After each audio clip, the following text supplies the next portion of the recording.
on pourrait peut-être vous expliquer globalement les principaux objectifs là, de notre live ce soir.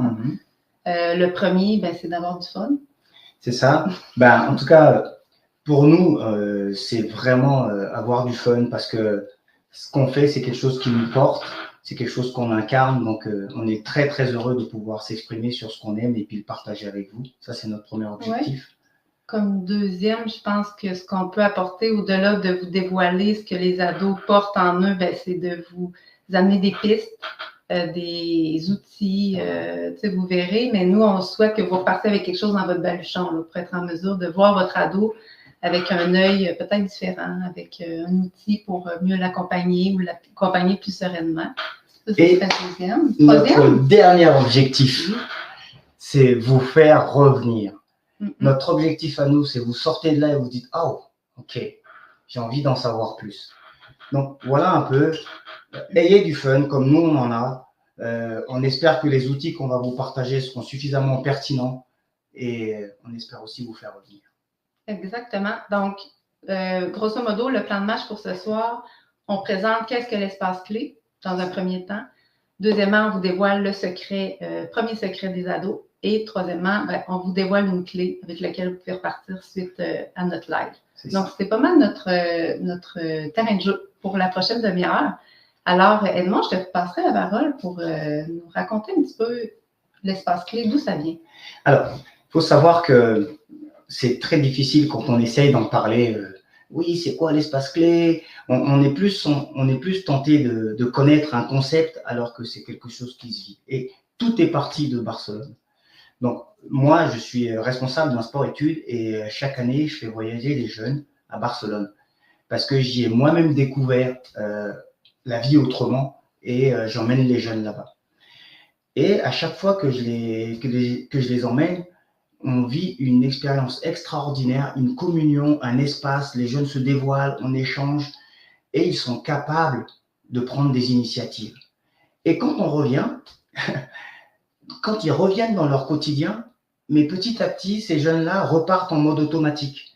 Ils font les choses sans réfléchir, ils ne prennent pas d'initiative. Et là, l'effet que ça a eu auprès de moi, c'est, je pense que je vais arrêter le processus Barcelone. Et quand je commence à dire ça, je ne suis plus à l'écoute de ce que je ressens, mais plus le sentiment de culpabilité que je ne permets pas aux jeunes d'atterrir quand ils reviennent dans leur quotidien. Et le 8e voyage, Christiane faisait partie du comité de parents. Il faut savoir que les parents organisent des campagnes de financement pour pouvoir faciliter le voyage. Et à ce titre-là, ils ont un accès différent. Moi, avec mes réflexions.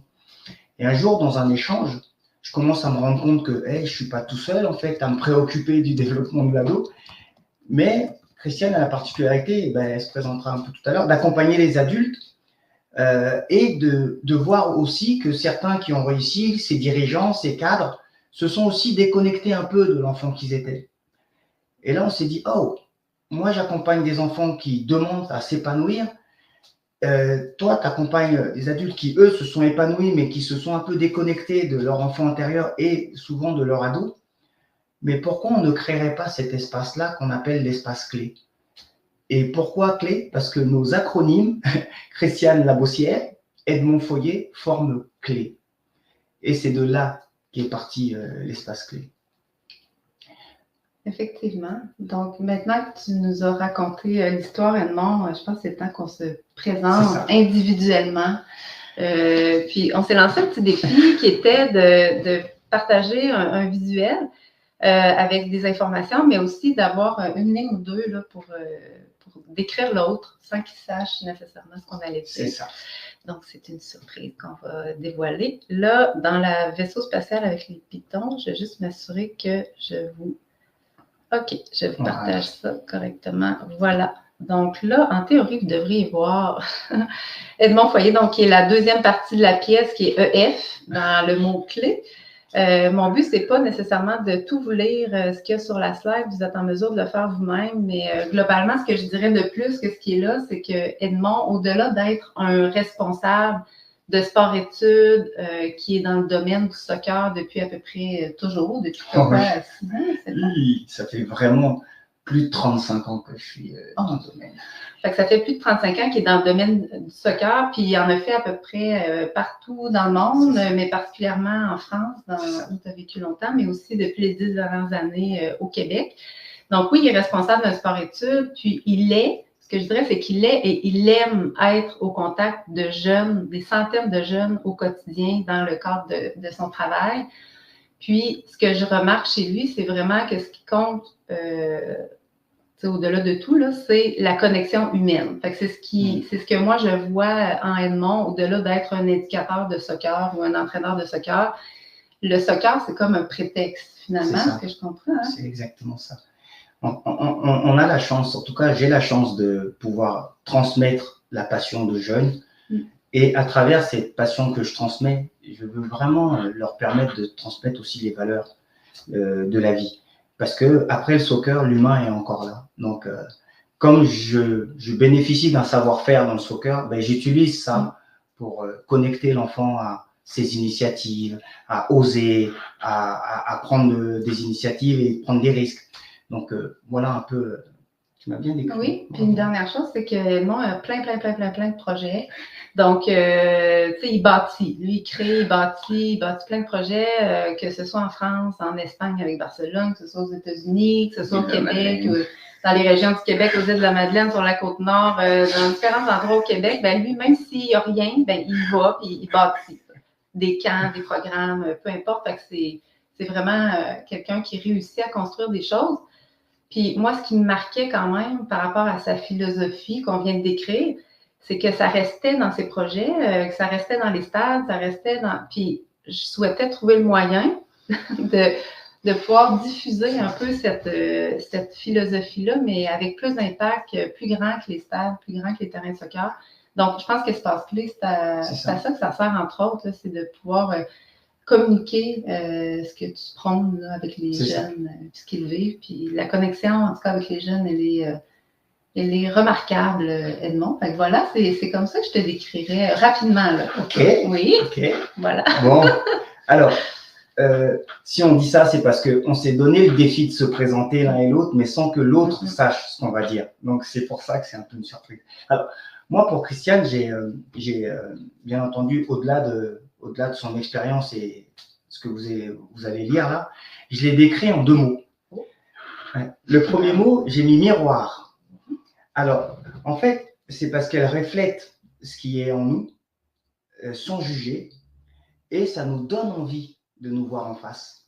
Donc ça, c'est vraiment quelque chose qu'elle a, qui est capable de, juste en posture miroir, de refléter ce qu'on a en nous. Et ça, c'est une chose que, ouais, tu as une force là-dedans et je t'apprécie beaucoup pour ça. Et la deuxième, et je l'appelle comme ça des fois, c'est la boussole. En réalité, il y a des moments, moi, là, dans ma tête, j'ai beaucoup d'options. Et Christiane, sans dire quoi faire, me ramène toujours sur le chemin du bon sens. C'est pour ça que je dis boussole, parce que à chaque fois, je retrouve ma route qui est le chemin du bon sens. Donc, c'est comme ça un peu que je te définirais. Fait que toi, tu es la personne qui a tout plein d'idées, qui pourrait aller partout, puis ça prend ça pour que ça fonctionne. Puis des fois, il faut juste ramener au premier petit pas. Donc, effectivement, je pense que ça nous décrit bien. C'est ça.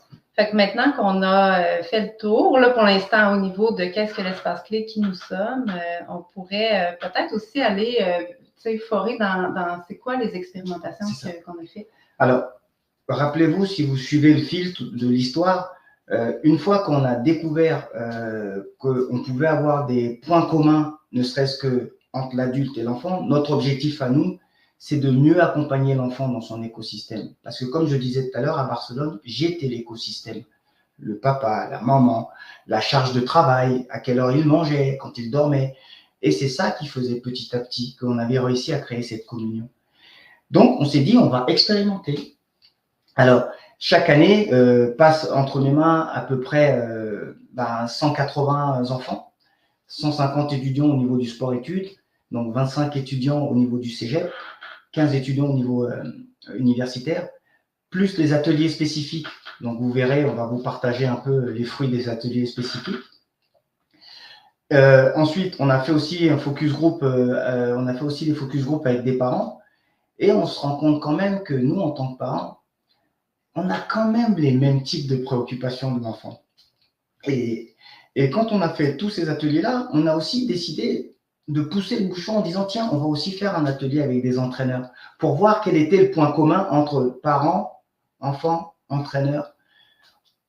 Et figurez-vous que le point commun de ces trois-là, c'est vraiment tout ce qui les préoccupe autour de l'anxiété de performance. Ce qui nous amène à voir ici quelques clichés de ces ateliers qu'on a fait avec les jeunes. Comme Edmond le disait, l'anxiété de performance ressort pour tout le monde comme étant un enjeu, une préoccupation. Puis Edmond a demandé à sa gang d'élèves qui voulaient participer à des ateliers pour nous aider finalement à les comprendre, pour nous aider à bâtir nos outils, pour nous aider à forer dans les secrets qu'on va vous dévoiler ce soir, entre autres.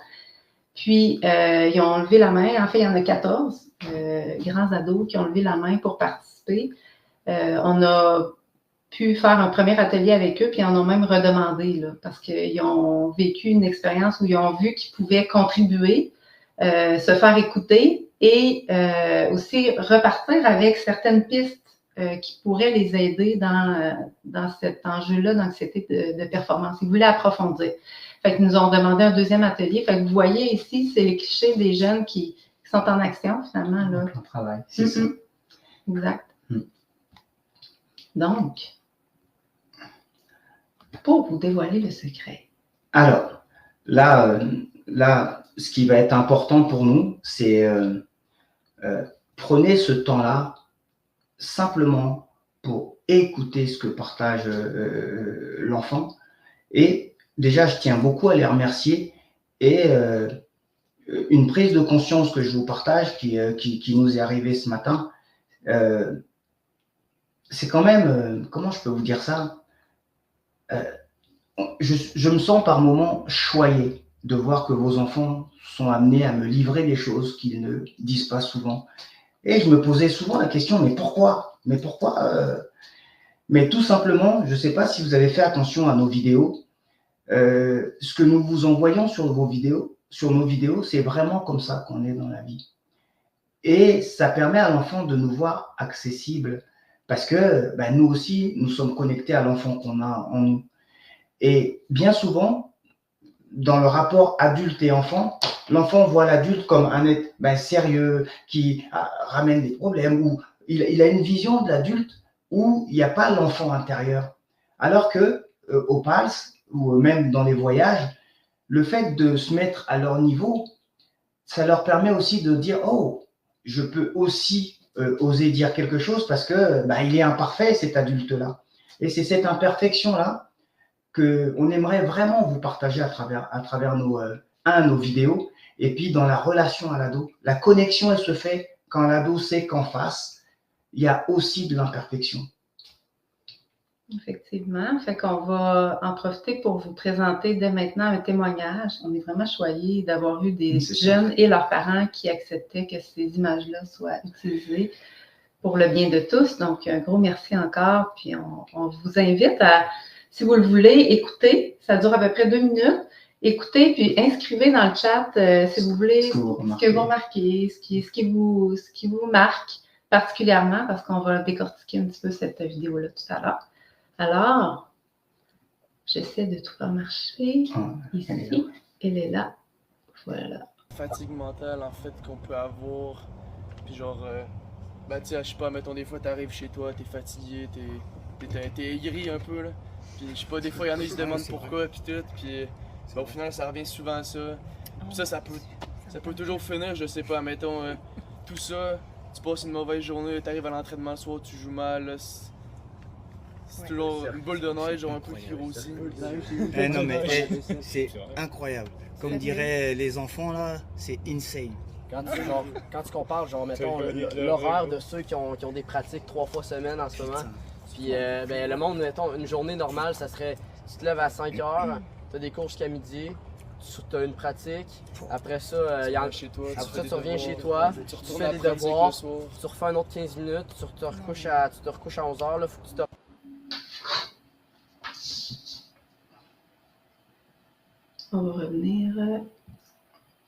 un grand écran.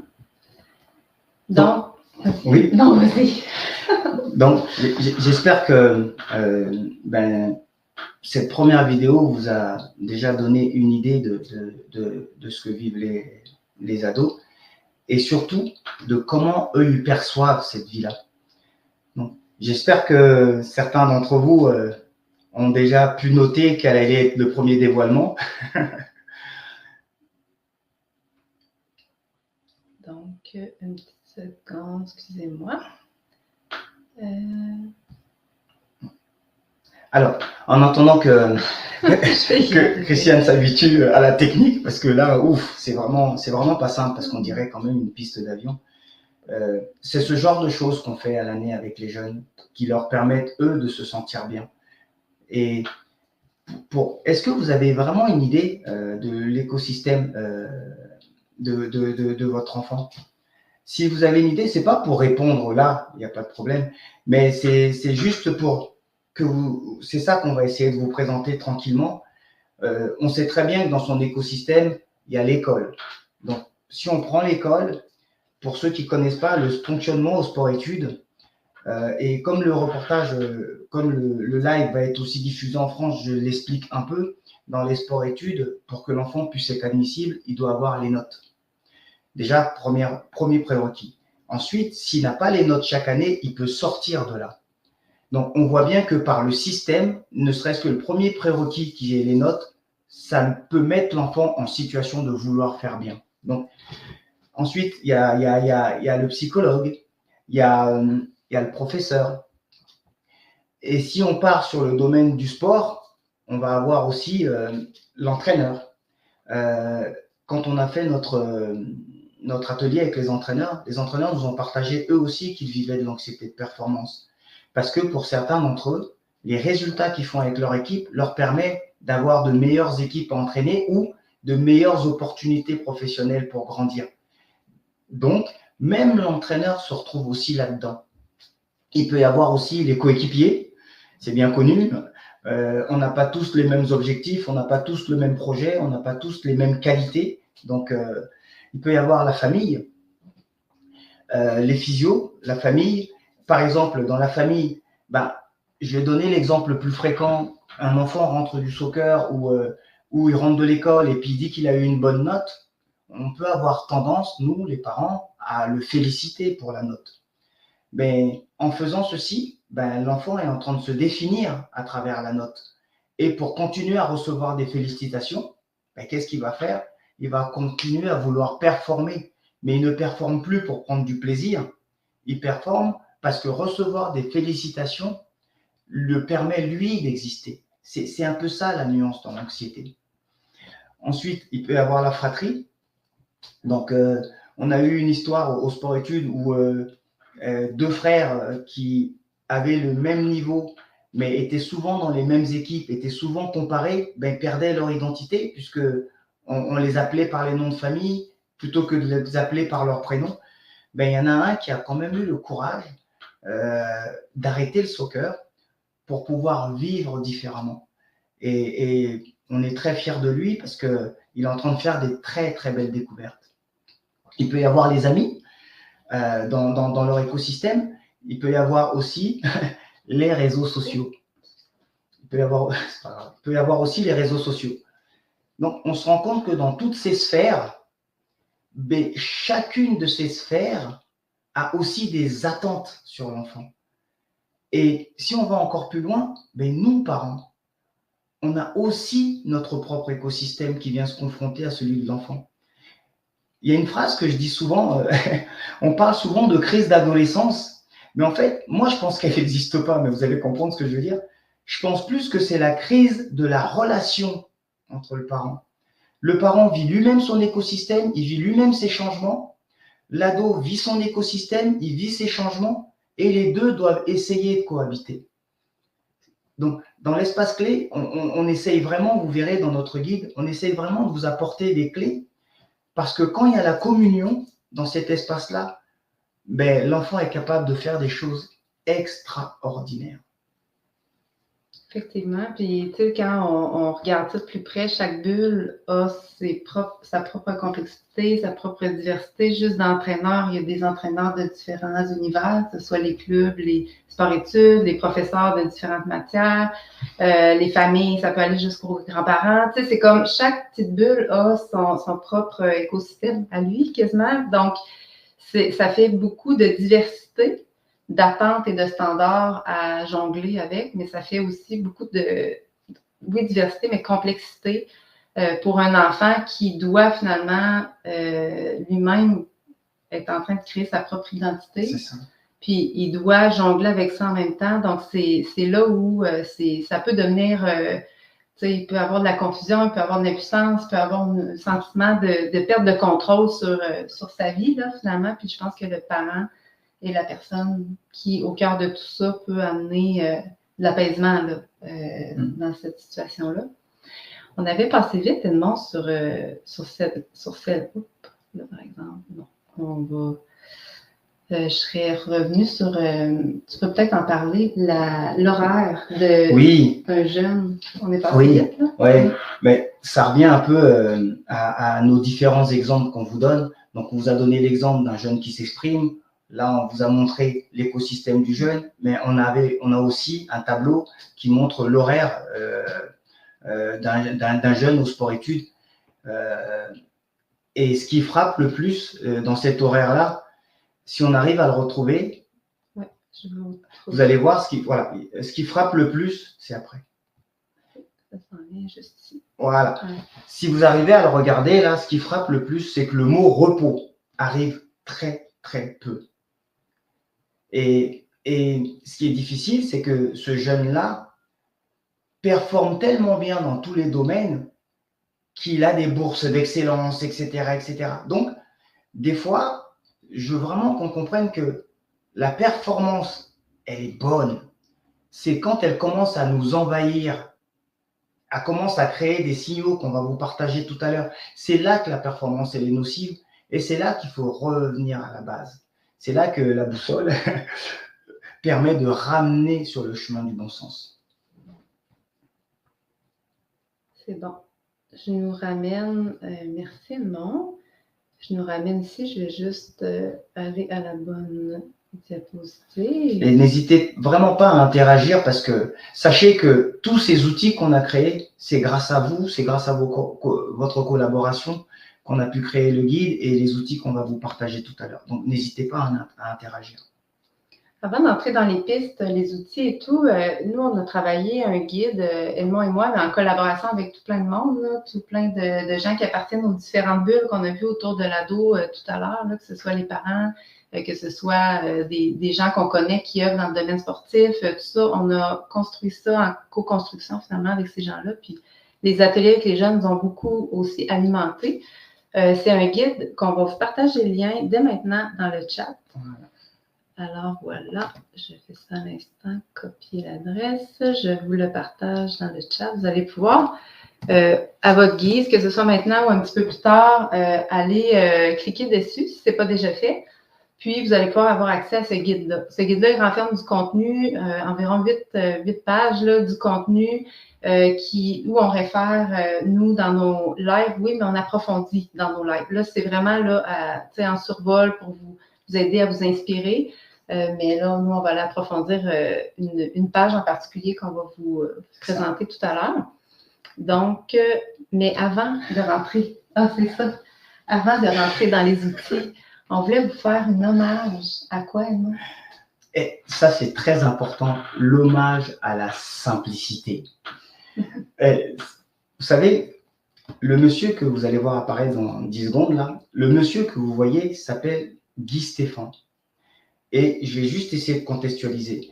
C'est un entraîneur adjoint de l'équipe nationale de France et ils ont été champions du monde en 2018. Et on a eu la chance de recevoir ce monsieur à Québec.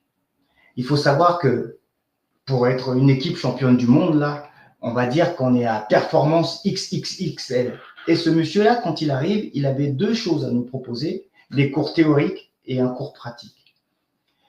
Il commence son cours théorique par Je vais juste vous présenter ce que nous, on a fait, qui a marché à un instant T, mais que si on le refait, ça ne marchera peut-être pas. Sachez qu'il n'y a pas de recette, c'est juste explorer. Donc, de ça, moi, je dis, wow, il est champion du monde, il arrive ici, on s'attendait tous à une recette magique, et le monsieur revient à des choses simples en disant, non, non, non, nous, on a exploré, on est tombé sur quelque chose qui a fonctionné. La deuxième chose qui a été surprenante, pour ceux qui ne connaissent pas le soccer, je vais parler en général, quand un athlète est membre d'une équipe nationale, on s'entend que sur un point de vue technique, sur un point de vue mental, sur un point de vue moteur, on s'entend quand même que c'est le top niveau. Et il décide de nous présenter un entraînement de haut niveau. Donc pareil, on est dans des attentes là, du waouh, j'espère que je vais repartir avec une boîte à outils plus étoffée, j'espère que... Et finalement, sa première séance commence par du jonglage. Le jonglage, pour ceux qui ne le savent pas, c'est la capacité que peut avoir un joueur à maintenir le ballon en l'air avec son pied sans qu'elle touche le sol. On parle à des joueurs qui gagnent des millions, qui sont des champions du monde, et leur entraîneur fait une séance que nous, on connaît tous. La morale que j'ai tirée de cette histoire, et c'est pour ça que l'espace clé existe aussi, c'est qu'on a tendance à vouloir surcharger, on a tendance à vouloir avoir de la valeur ajoutée, on a tendance à vouloir rajouter de la compétence, quand à la base, on doit enlever, on doit se délester des choses, parce qu'à la base, on a tout à l'intérieur de nous. Parce que sa séance de jonglage, là, je sais aussi la faire. Mais à tellement vouloir me rajouter des couches et des couches, j'en ai oublié que c'était ça, la simplicité. Donc, nous, là, notre slogan, c'est « On veut vous décharger à la place de vous surcharger. On veut vous soulager à la place de rajouter des couches. » Donc, ça sera toujours dans la simplicité, ce qu'on va essayer de vous apporter comme outil. Pour aller dans l'élan de la simplicité, ce qu'on vous propose, c'est quelque chose d'aussi simple que tout le monde est en mesure de faire ici, qui est l'observation. Donc, vous voyez là à l'écran l'observation qui est la clé selon nous, la première clé, qui est l'action de considérer avec attention soutenue afin de mieux connaître. Est-ce que tu peux nous décortiquer cette définition d'un mot aussi simple que l'observation? Pour pouvoir expliquer cette définition-là, je vais quand même vous dévoiler ce secret, parce que vous l'attendez. Le premier secret que les ados nous ont partagé, c'est la surcharge. La surcharge émotionnelle. Il y a deux sortes de surcharge. Il y a la surcharge physique. Vous avez vu leurs différents emplois du temps, qu'ils le veuillent ou non, ça dépense de l'énergie pour répondre à tout ça. Mais dans la vidéo, il y avait la banderole qui défilait là. Il y en a un qui partage une surcharge émotionnelle. Ok, je suis aigri, etc., etc. Et l'observation, d'accord, quand on parle de l'action de considérer avec attention, c'est simplement regarder ce qui est sans avoir nos réflexes habituels de vouloir anticiper, de vouloir répondre ou même de vouloir s'appuyer sur nos expériences pour comprendre ce qui se passe.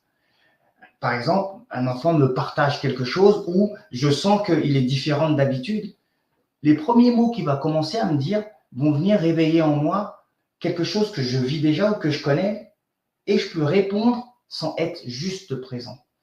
Et en fait, en quoi l'observation est dure? C'est que l'observation nous amène à être présent et regarder juste ce qui est là pour comprendre. Donc, pour comprendre, on doit laisser l'observation aller au bout. C'est pour ça que je voulais vraiment vous partager cette définition-là. Puis si, mettons, je résumais la posture, on dirait que moi, je la résumerais en être un parent apprenant. Dans le sens où on n'a pas les réponses, on s'en va à l'apprentissage de notre ado, de ce qu'il vit. Donc, si on se met dans cette posture-là d'apprentissage, ça nous amène à ne pas être l'expert de